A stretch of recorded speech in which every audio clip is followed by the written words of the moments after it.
The mini iPhone is one of my favorite lines that I never really daily drive. I bought the iPhone 13 Pro because of the 1TB feature, but also because I can't really see myself paying over $1,000 for a 512GB version of this, the iPhone 13 mini. But at the end of the day, this has been one of my favorite phones of the year, so far at least. And if the iPhone 13 Pro had a baby, literally, I would say that the iPhone 13 mini Pro would be perfect. But let me tell you about the iPhone 13 mini and tell you whether you should consider this phone in 2022. Hello everyone, this is Matt from Real World Review. Check out the social media, or don't. YouTube does end up having more interesting content, at least from what I publish. Either way, let me tell you about the iPhone 13 mini.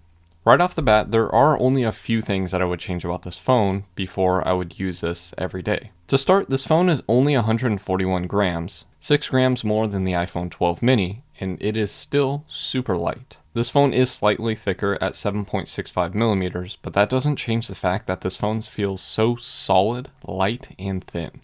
The interesting thing is, for me, I didn't find this phone to be slippery, being one of the only phones that I used every day without a case. The LG Velvet was extremely slippery compared to this.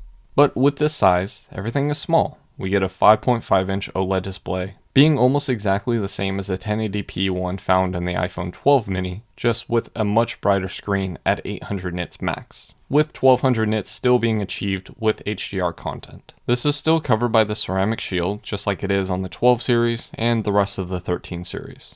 But as always, it doesn't mean much for scratch resistance. We still get the slightly smaller notch that the 13 series gets, but the 20% smaller size difference is not that noticeable on a phone this small. The notch still looks big, and the text isn't centered in that notch. But I guess I could say that I did get used to the missing space. We will talk about the battery and the processor a little bit later, but Apple does cut corners for the iPhone 13 mini and 13 compared to the Pros, but the battery life and performance is still spectacular. Funny enough, my 13 mini and 13 Pro ended with the same battery life one day with very similar usage. This phone is IP68 water resistant up to 6 meters and features a large amount of 5G bands, of course with ultra-wideband support, with both of those features being something that you may or may not ever take advantage of. When using this phone, you realize that Apple gives you so much, but this overpowers the whole package to make it feel like it's kind of held back. So there's a lot of Pro features in this phone, but it isn't a Pro model. And unlike the iPhone 13, you can't buy a Pro model version of this size. But let me explain why you can come close to a Pro model and why Apple should actually work on making that an official thing. First of all, the screen is awesome in itself, being super bright and very high resolution. Sure, it doesn't hit 1000 nits like the Pro models, but 800 nits is still very bright, and also what the 12 Pro models had. But it does only support 60Hz refresh rate, rather than the 120Hz that I've gotten used to. Sure, Apple products are pretty fluid either way, and even this video you're watching is in 60 frames per second, regardless of what you're watching it on. But when you use a 120Hz product for a long period of time, especially a computer or a phone, that 60Hz really does end up bogging the experience, even if it doesn't actually affect the performance. Outside of this phone, I am noticing this going from the 14-inch 120Hz MacBook to the 60Hz MacBook Air. Both M1 type chips with major performance, but the Air does feel slower because of that refresh rate. I am nitpicking for sure, but 120Hz just looks better. But when you get past those things, every cut corner or downside is perfectly fine. The phone is powered by the A15 Bionic chip, just like the iPhone 13 Pro, but with a 4-core GPU as opposed to the 5-core found in the Pro. Geekbench gave me a 2.4% performance increase on the Pro when testing the CPU, which is good enough to assume that the processors are the same within the margin of error, or possible early thermal throttling on the Mini. But with the GPU, the Pro is almost 24% better. But the iPhone 13 mini is still better than the iPhone 12 series, just by a couple percent. One thing about this phone is that it gets hot, really easily too. I noticed this with the iPhone 13 Pro as well, but with less room for the heat to go in this phone, it becomes more noticeable, even basic stuff like watching YouTube videos.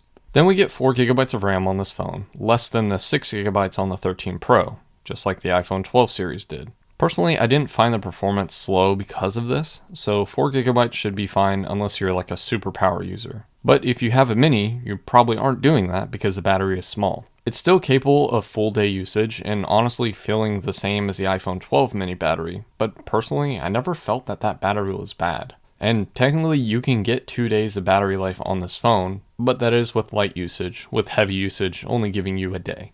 Still, not that bad. This 9.34 watt hour battery is fine, being less than 2 watt hours smaller than the iPhone 12 Pro, but obviously a thicker phone and battery would be welcome next year. Of course, that would add more weight to this phone.